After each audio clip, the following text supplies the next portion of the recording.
on discute, voilà. Là, je discute avec la toile, je lui mets des formes, je lui propose des choses, voilà. Je lui propose des choses et elle me dit comment elle veut. Et Voilà. quand elle veut pas, qu'est-ce qu'elle dit? Quand elle veut pas, mais je la mets de côté.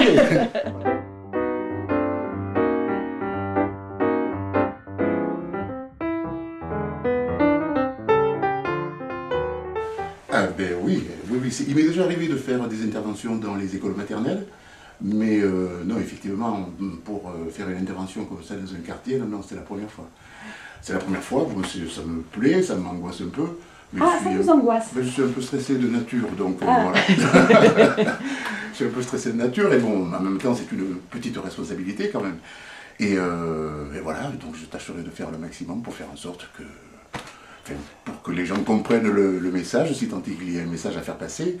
Et puis voilà, l'accompagnement que je peux faire auprès d'eux, ben voilà, je vais essayer de faire en sorte que ce soit intéressant.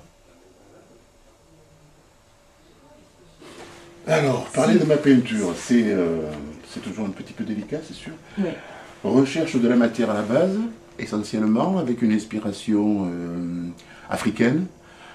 Bon, je suis africain d'origine, mais il y a très longtemps, parce que sinon je suis martiniquais. Voilà. Mais les origines vraies sont des origines africaines. Et voilà, donc il y a dans la... Enfin, je m'y reconnais complètement.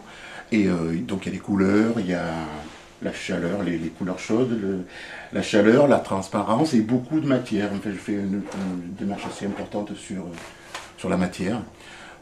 Parce que ça me parle, ça correspond à la voix du gospel, ça correspond au grain des grottes de Lascaux, ou Cosquer plutôt, voilà, Cosquer plutôt.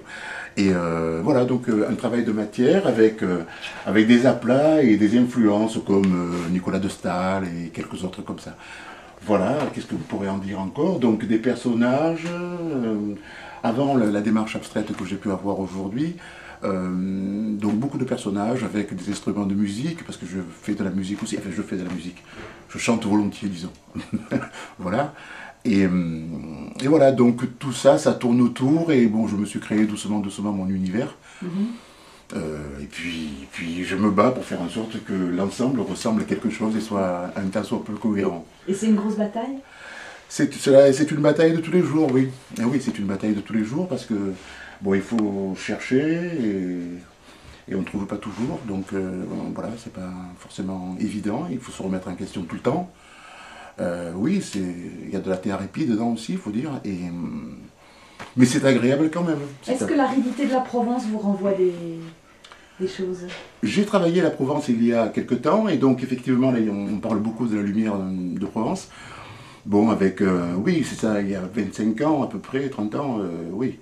J'ai travaillé à la Provence, et tout le reste, il y a quelques affiches là encore. Et donc, effectivement, c'est agréable ça a été agréable de tourner dans les villages provençaux. Et puis, doucement, l'évolution a fait que, justement, je me suis rapproché de l'Afrique, après avoir fait un petit... Voilà, ça a été le chemin.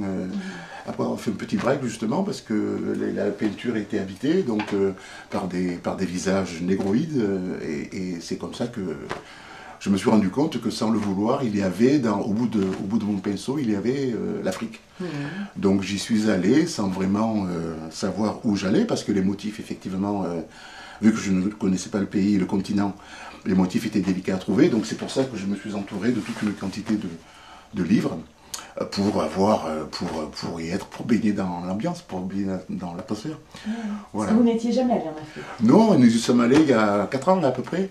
Et voilà, pour découvrir effectivement les sables, les personnages, les boubous, les tenues, la peau, la couleur, la chaleur, tout ça. Le voyage, il a eu une influence? Votre peinture a encore évolué à ce Disons moment-là? que ça m'a rassuré, enfin, ça m'a rassuré, ça correspondait complètement à ce qu'on peut voir dans les émissions d'Arte ou de Canal, etc. Et on aurait dit qu'ils avaient planté le décor pour moi. C'était absolument génial, c'était beau, avec un accueil qui s'appelle là-bas la Teranga, un accueil vraiment particulier, spécial. Enfin, je me suis retrouvé chez moi comme si j'y étais né, quoi. Hein. C'est vrai, c'est assez particulier, c'était agréable. Et effectivement, donc, oui, les couleurs enfin, toute l'atmosphère, en fait, participe de la construction. Et quand on cherche des couleurs sur la toile, effectivement, les souvenirs que j'ai pu rencontrer là-bas reviennent. Justement, dans les ateliers que vous allez animer pendant cette exposition L'Art dans mon quartier, est-ce que c'est justement le message que vous allez donner aux enfants ou aux plus grands, c'est-à-dire de faire émerger ce qu'ils ont au plus profond d'eux-mêmes? Tout à fait. En fait, il ne faut pas croire que la peinture, c'est de l'image. En fait, il y a cette recherche fondamentale, j'appelle ça comme ça, mais je ne suis pas le seul, qui consiste à descendre au fond de soi pour trouver ce petit côté authentique. Et en fait, l'authenticité, on la porte en soi, mais il faut la trouver, il faut aller soulever, il faut aller remuer de la boue, il faut se faire souffrir un petit peu. Quelquefois douloureux. Quelquefois douloureux, oui. Quelquefois douloureux, oui.